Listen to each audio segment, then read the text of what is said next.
Vous êtes les bienvenus sur Debout Congolais TV. Merci à vous tous qui nous faites confiance depuis la République démocratique du Congo et partout dans le monde.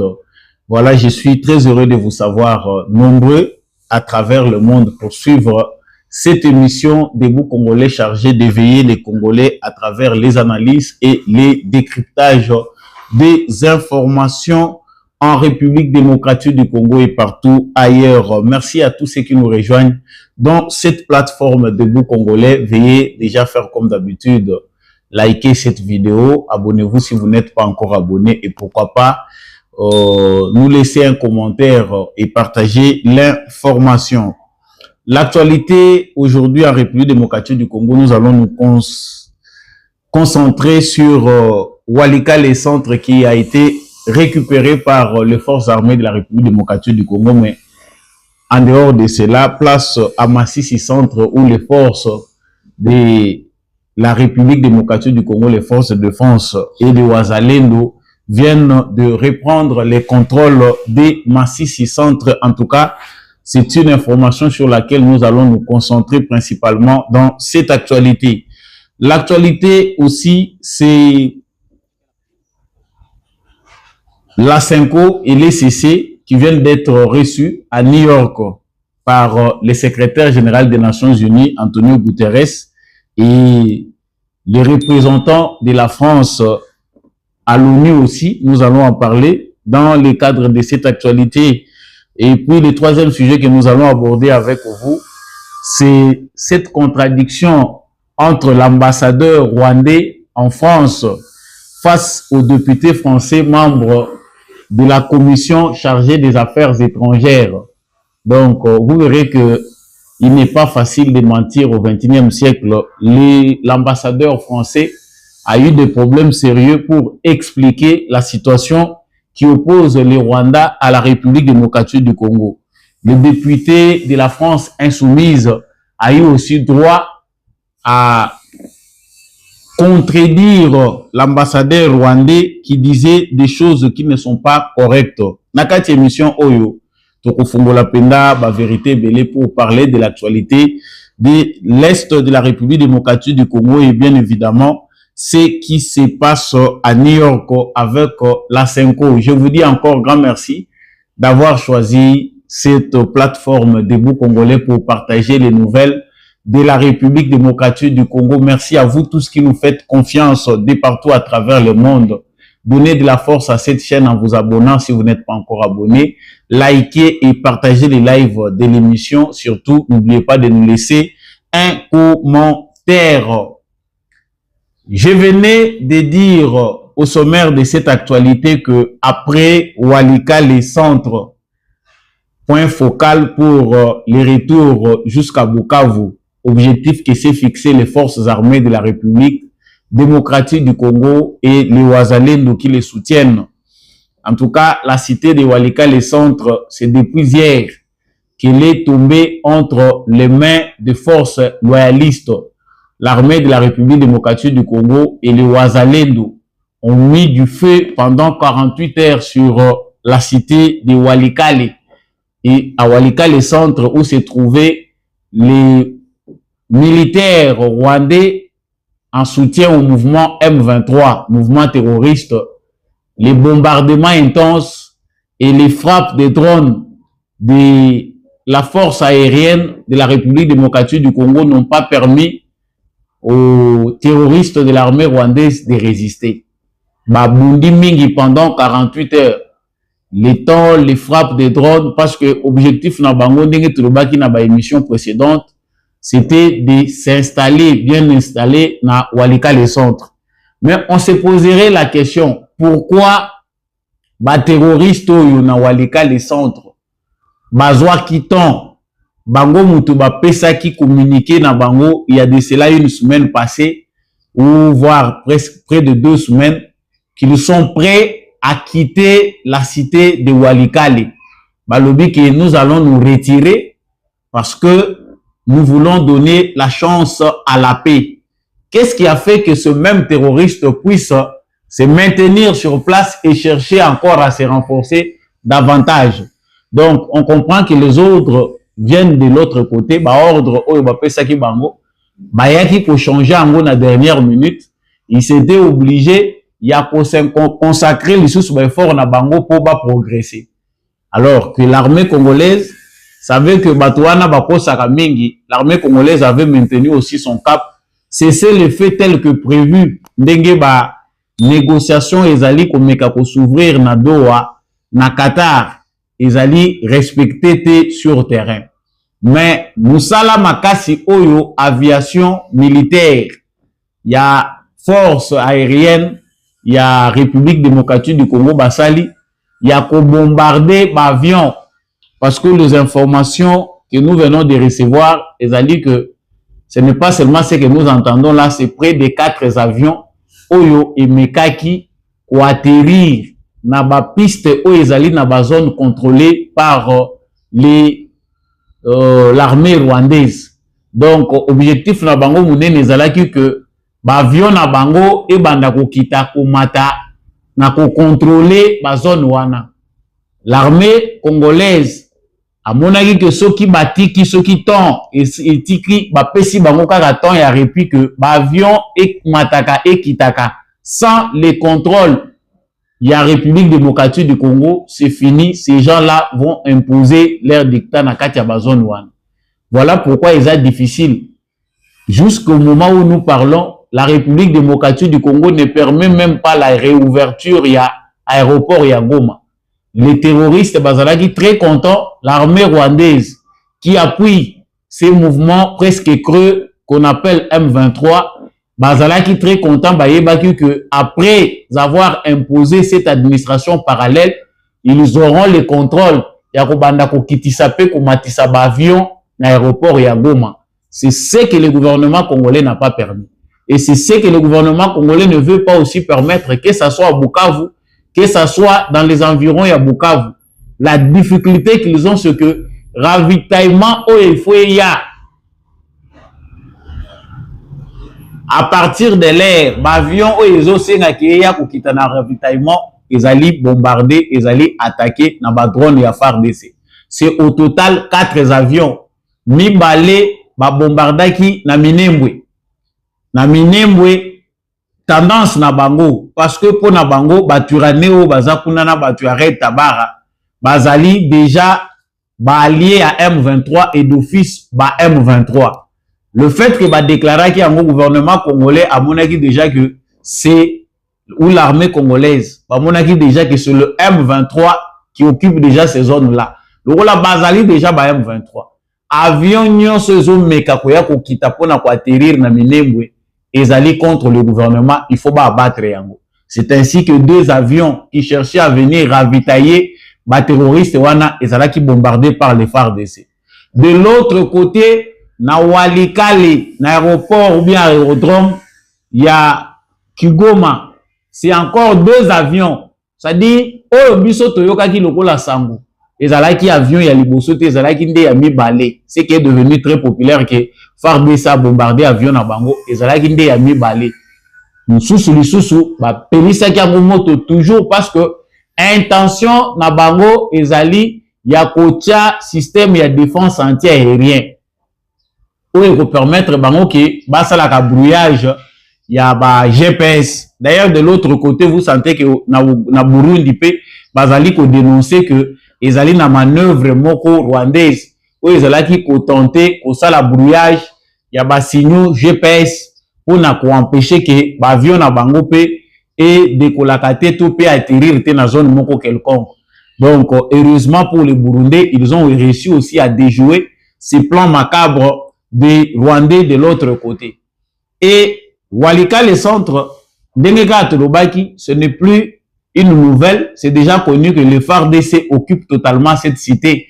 Après Mbangu Oyo, armée rwandaise, Bakimi Nango, Bango Bazako Bele à travers les médias na Bango qui se sont retirés d'eux-mêmes. Parce que les médias pro-français parlent d'un retrait des M23. Alors que de l'autre côté, nous savons que ce sont les bombardements intenses des forces armées de la République démocratique du Congo qui n'ont pas permis au M23 de résister pendant longtemps sur cette zone.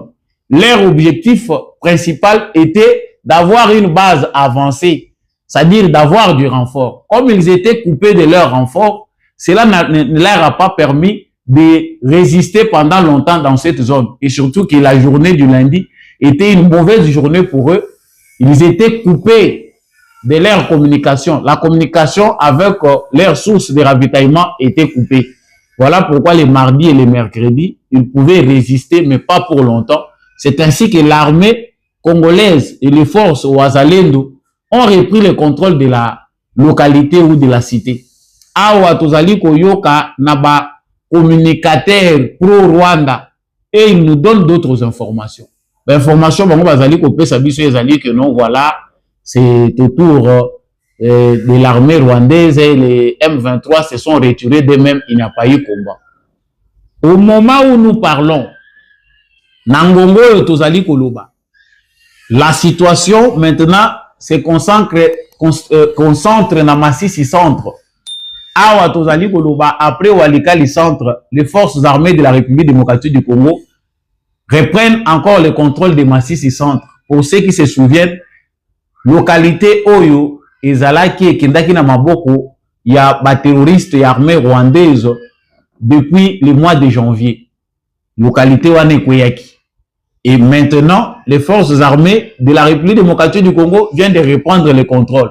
Est-ce qu'ils vont encore communiquer pour nous dire que c'est les M23 qui se sont retirés ou l'armée rwandaise qui s'est retirée ou c'est la puissance de feu des forces armées de la République démocratique du Congo? Ce qu'il faut savoir de la situation des rapports de force sur le terrain, c'est aussi que du côté Rwanda, lorsque Kagame est acculé, il est sous pression, les terroristes aussi de l'autre côté, ils s'affaiblissent. Les pressions internationales, les conditions posées à la table de négociation veulent que les forces de défense du Rwanda puissent se retirer du sol congolais sans condition. Ça dit c'est un préalable. La condition que la République démocratique du Congo a posée à la table des échanges, c'est que les retraits des forces rwandaises du sol congolais ou du territoire congolais est inconditionnel. Cela ne peut pas faire l'objet d'une quelconque discussion. Et c'est de la même manière aussi qu'on demande au M23 de se retirer. Makambo bayebisaki bango na Doha, là où ils étaient partis au Qatar, c'est que cette condition-là doit être appliquée. Et Sengeli peut bakende. Et nous allons aussi écouter que Tokoyoka ke côté Bazali Kokende, Bakopoussa na Bukavu, ils doivent se retirer. À Goma, l'armée rwandaise doit se retirer. C'est une condition sine qua non. Bazana tamu sous-souté à pour résister. Alors la question que nous autres, nous devons nous poser, Ezali Akoyeba que quand ils se retirent, comme l'armée rwandaise doit se retirer, quelle est la concession la plus grande que Félix Tshisekedi a donnée à Paul Kagame pour que les deux pays, comme lever la communauté internationale, puissent signer un pacte de paix? Au niveau du Rwanda, la question principale concerne les réfugiés. Je pense que ce sont des choses que nous avons déjà entendues lors des échanges à Nairobi ou encore à Luanda. La République du Rwanda pose des conditions de retour des réfugiés. Mais qui sont ces réfugiés que les Rwandais insistent avec? Parce que chaque fois qu'il y a des rencontres entre les deux délégations, les Rwandais posent des conditions de réfugiés congolais qui seraient au Rwanda. La République démocratique du Congo, dans les derniers instants, lorsqu'il y avait des échanges entre la délégation des experts de la République démocratique du Congo et celle du Rwanda, la République démocratique du Congo s'est dit favorable. Ils sont prêts, avec l'aide du Haut Commissariat des réfugiés, du mécanisme conjoint de vérification, de voir qui sont ces Congolais-là qui font du mal au Rwanda pour que le Rwanda s'ingère dans les affaires du Congo. La deuxième question, c'est celle du FDLR. Est-ce qu'en réalité, ce que les Rwandais recherchent sur le sol congolais, c'est les FDLR? Est-ce que ces FDLR-là peuvent être identifiés par un organe indépendant pour qu'enfin Kagame ne puisse plus se servir de cet alibi-là pour agresser la République démocratique du Congo? La troisième question, c'est celle que Kagame évoque bêtement, parce qu'aucun État n'a le droit d'aller interférer dans les affaires de notre État sous prétexte qu'il y a une communauté ou une tribu qui est menacée. La communauté internationale, les Nations Unies, devaient interpeller Kagame sur ces points. Les questions liées peut-être aux aversions ou aux hostilités entre différentes tribus ne peuvent pas concerner Kagame, et même si cela c'est une question qui peut exister. Pour Kagame, si ceux qui se disent Banyarwanda ou Banyamulenge se sentent menacés au Congo, c'est à lui d'intervenir. Voilà les questions principales qui peuvent être discutées lors d'un tête-à-tête entre Félix Tshisekedi et Paul Kagame. Donc le pacte de paix ou la signature d'un accord de paix entre le Rwanda et la République démocratique du Congo, les conditions sont celles-là posées par le Rwanda. Et on sent que ce n'est pas un problème qui peut empêcher qu'il y ait un éventuel accord de paix entre le Rwanda et la République démocratique du Congo. Mais la question du M23, j'ai beaucoup parlé sur cette question-là. Le M23 sera le grand perdant de cette affaire parce que le niveau, au point où Félix Tshisekedi est arrivé avec cette affaire, le M23 ne bénéficiera pas de grand chose. Parce que Baza Kosenga Bango va déposer ba arme, va se cantonner. Concession Nini Tshisekedi a coupé sa bango. Est-ce que Félix Tshisekedi est obligé de retourner à la case de départ pour donner à ces mouvements pilotés, manipulés par le Rwanda, des postes militaires et politiques comme ils en ont l'habitude? Je ne pense pas.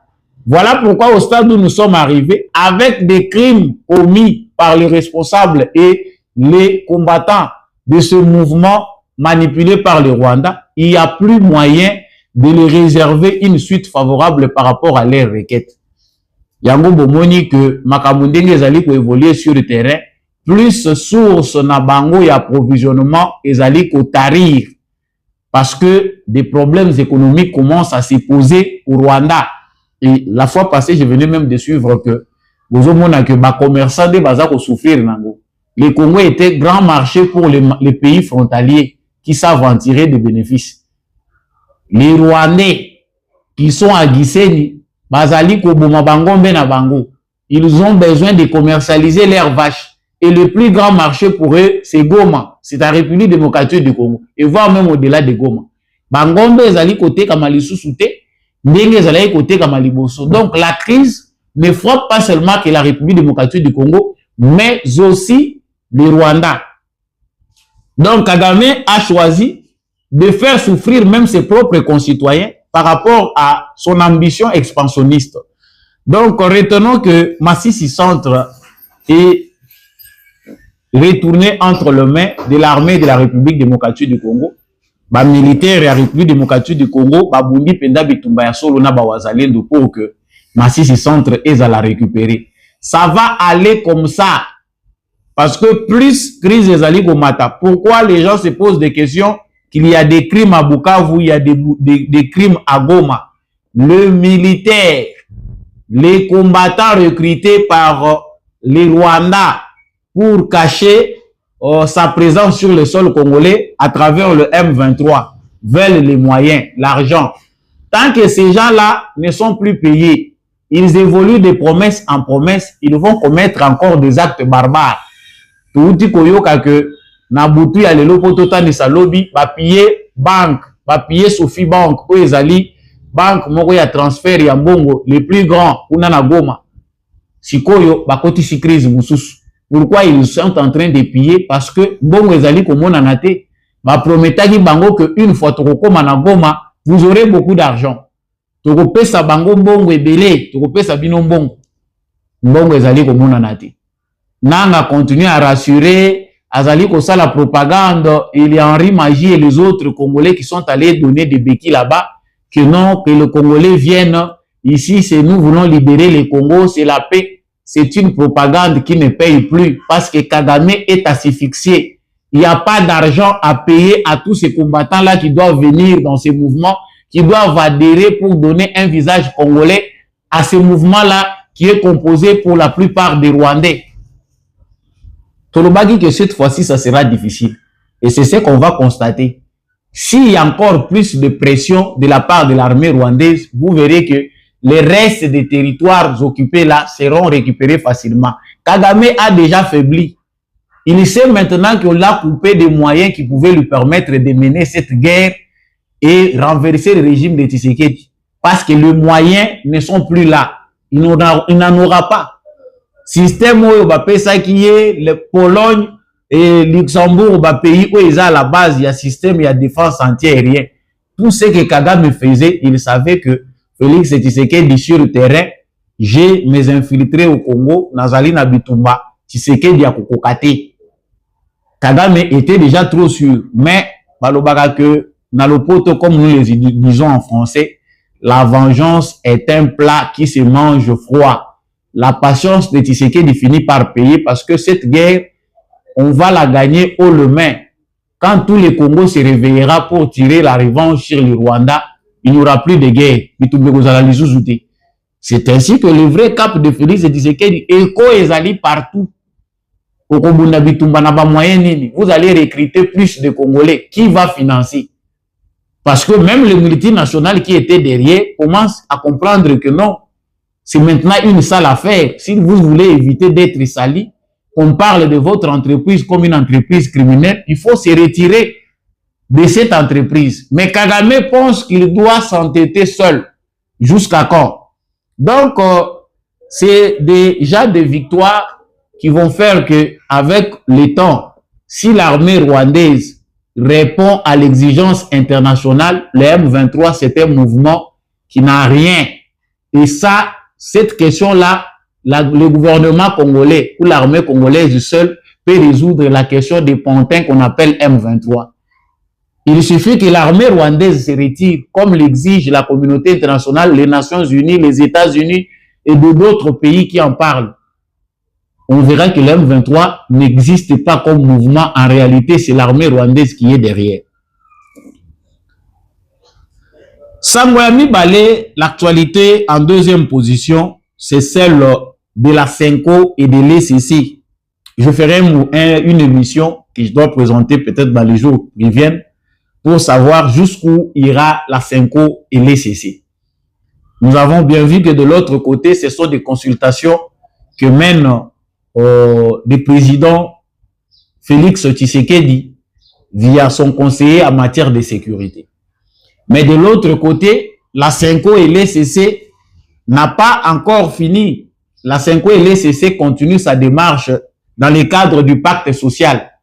Après avoir parcouru l'Afrique, voir certains présidents, ils étaient en Europe, en France.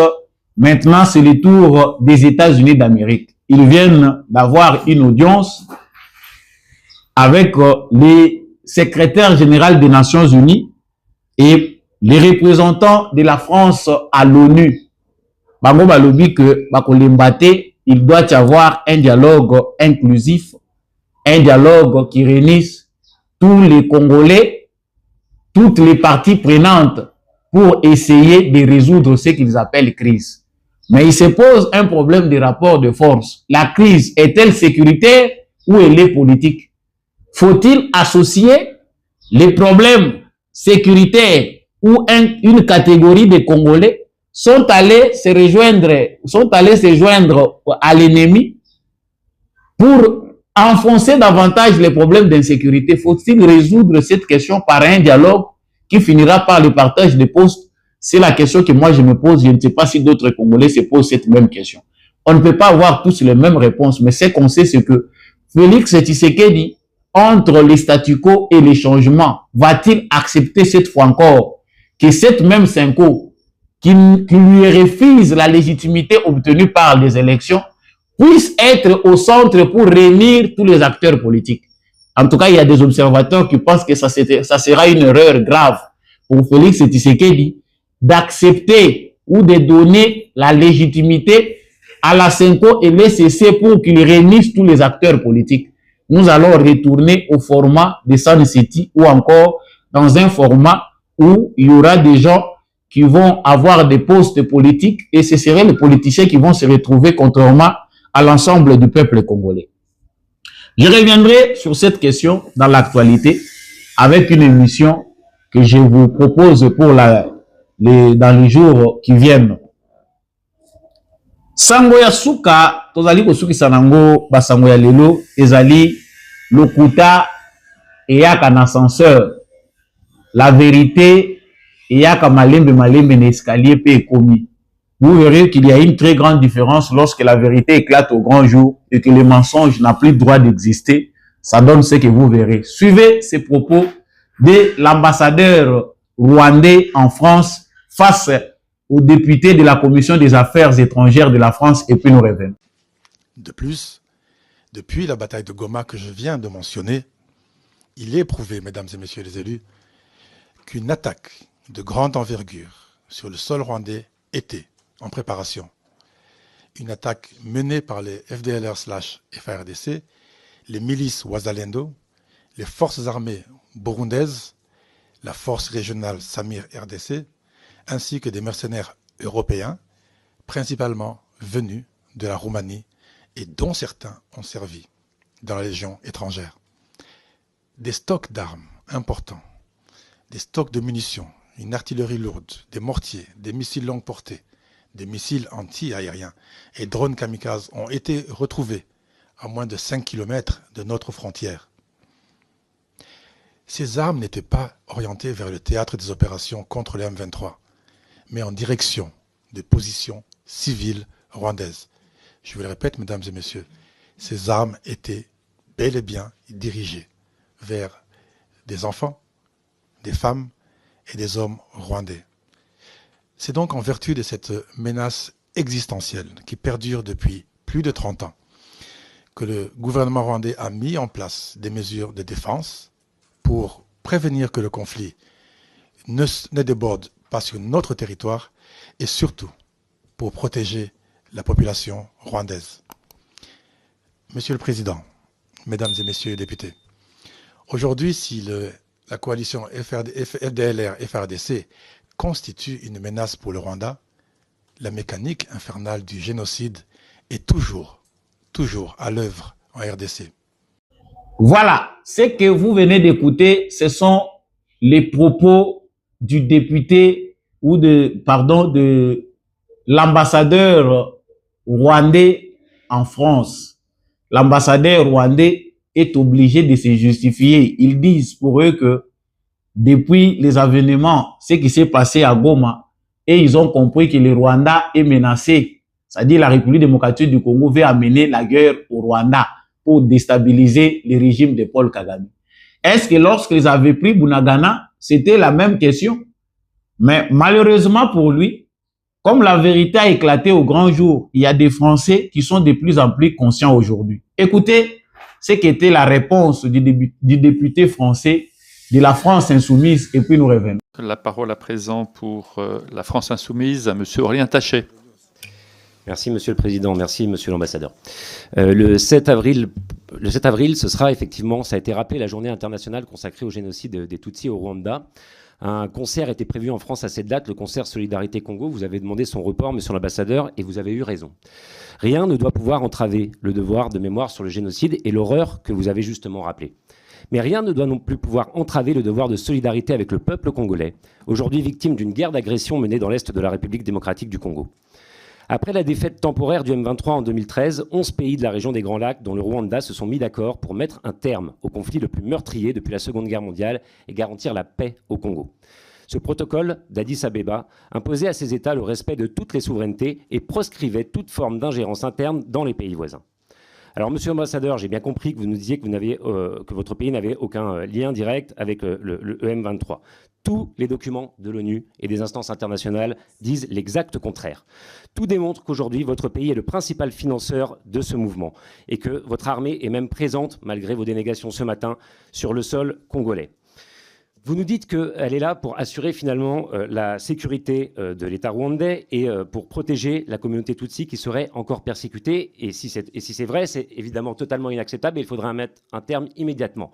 Mais qu'est-ce que vous pouvez nous apporter comme preuve de l'effectivité d'un seul acte attentatoire à la sécurité du Rwanda dans la période récente commis depuis le territoire congolais ou de cette persécution? Car tout porte à croire au contraire que l'objectif premier du M23 et de l'armée rwandaise est de capter les nombreux minerais que compte la région. Tout cela est en revanche parfaitement documenté. L'ONG Global Witness estime par exemple que 90% du volume de cobalt exporté par le Rwanda est introduit illégalement dans le pays depuis le Congo. Aucune action de groupe terroriste n'est effectivement tolérable, mais aucune action de groupe terroriste ne peut justifier non plus le massacre de populations civiles ou la volonté d'annexer un pays. Alors, monsieur l'ambassadeur, je vais vous poser une question simple. Est-ce que votre gouvernement compte ou non appliquer la résolution 2773 du Conseil de sécurité qui demande le retrait immédiat des troupes rwandaises et du territoire congolais et la cessation de tout appui au M23? Et est-ce que, puisque vous avez parlé de solution politique, la solution politique que vous imaginez, enfin celle que vous avez à l'esprit, garantira bien l'intégrité territoriale de la République démocratique du Congo? Merci. Voilà. Wana ezali réponse oyo français azali kopesa na ambassadeur rwandais. Vous verrez que c'est la vérité. Quand vous décidez d'aller piller dans un autre pays voisin, vous dites que non, vous êtes menacé, vous êtes derrière le M23. Tous les rapports des Nations Unies démontrent que le mouvement M23 est soutenu par le Rwanda. C'est les rapports des experts des Nations Unies. Mais vous continuez à nier votre présence en République démocratique du Congo. Vous contestez ces rapports, alors qu'on sait que vous êtes là-bas pour le pillage des ressources naturelles. Il y a des crises, une crise humanitaire, des millions de déplacés. C'est sur votre tête. Vous tentez maintenant à vous justifier. Vous verrez que cet ambassadeur a causé un problème et pas Yakagame Mikolezali Koya. Parce qu'il est en difficulté. On ne peut pas pousser jusqu'à ce point lorsque la vérité est déjà établie au grand jour. Kagame n'a plus des alliés possibles et Kagame a un problème avec son argumentaire. La vérité a déjà éclaté au grand jour. Lui veut que tous les Rwandais qui les représentent à travers le monde, les ambassadeurs, les représentants aux Nations Unies, puissent développer, continuer à foncer avec les mensonges. Alors que ces mensonges, cette recette-là ne passe plus. Vous verrez que c'est difficile. Vous avez réclamé, ambassadeur Wana, député Wana français à France Insoumise à Zagotunaye. Vous avez voulu qu'on reporte l'événement qui devait avoir lieu le 7 avril. Un événement culturel, parce que vous commémorez le génocide de Tutsi. On vous l'a accordé. Mais est-ce que vous pouvez aussi comprendre les soucis, ce qui se passe de l'autre côté au Congo, où on parle de plus de 10 millions de morts. Vous parlez de génocide de Tutsi. Et si j'étais dans la bouche de ces députés français, je devais encore lui ajouter. Le plus grand holocauste, c'est ce qui s'est passé au Congo. Ça n'existe pas depuis que l'humanité existe. On ne sait pas dans l'histoire du monde si on a déjà documenté l'Holocauste qui peut coûter tant de morts comme ce qui s'est passé en République démocratique du Congo. Et lui, cet ambassadeur français, ambassadeur rwandais en France, il s'enorgueillit, il va publier même dans les réseaux sociaux qu'il a des arguments parce que le Congo tente à déstabiliser. Où sont passés? Est-ce que depuis qu'on parle FDLR, existe-t-il quelque part un endroit où les FDLR ont déjà attaqué le Rwanda? La vérité vient d'éclater au grand jour, même si Macron résiste encore parce qu'il est en otage, pris en otage par les entreprises qui collaborent avec les M23 pour le pillage des minéraux. Mais la vérité est déjà connue des Français. Et les Congolais d'aujourd'hui se préparent à s'en passer de la France parce que nous n'avons plus rien à gagner là-bas. Et je termine ici par cette réponse par rapport à la plainte qu'a déposée l'association Convergence pour l'émergence du Congo. Tout qui kuna va répondre balobi que ezali requête wana ezali non fondée, va rejeter oyo ezalaki accusation ya Convergence pour l'émergence du Congo, balobi que ezali fondée à partir du moment oyo préfet wana a posé acte na réseaux sociaux. Ezali plainte te recours na ye ezali fondé te quelque part. C'est-à-dire, ye préfet wana a émettre souhait à lobby ki azali kolinga ko introduire recours pour que ba reporter événement wana. Et sur papier, eza ko exister te, il a émis que son souhait là dans les réseaux sociaux. Donc, selon Bango, requête, topé demande à Convergence, topé plainte ou à Convergence pour l'émergence du Congo, ezali fondé te. Yango pona bango bazongi sima, balobi que le rôle les a non fondé, sachant que la manifestation est là. Les Congolais, les 7 événements wana il faut ezala. Et qu'on a maintenu. Parce que le rôle la bakati balobi bango moko que il y a aucun acte juridique posé pour déterminer yango. Requête wana, ye préfet wana makambo alobi qu'il fallait qu'il va reporter alobi yango par rapport ya pensée na ye et vandi na mibeko ya France c'était. D'où mobilisons nous les Congolais, chers Congolais de la France, ne baissez pas les bras. Boti que la Rwandais va continuer à célébrer mensonge. Il faut être là sur terrain. Émission Nabiso ya Mokolo Lelo et Komi Penza Nasuka. Je vous dis merci d'avoir choisi de suivre cette émission sur Debout Congolais TV. Partagez des lives de l'émission, abonnez-vous si vous n'êtes pas abonné et likez. Ne manquez pas à nous suggérer sur ce que vous voulez que nous améliorons dans les cadres de l'émission que nous vous présentons. Je vous retrouve prochainement avec une nouvelle vidéo.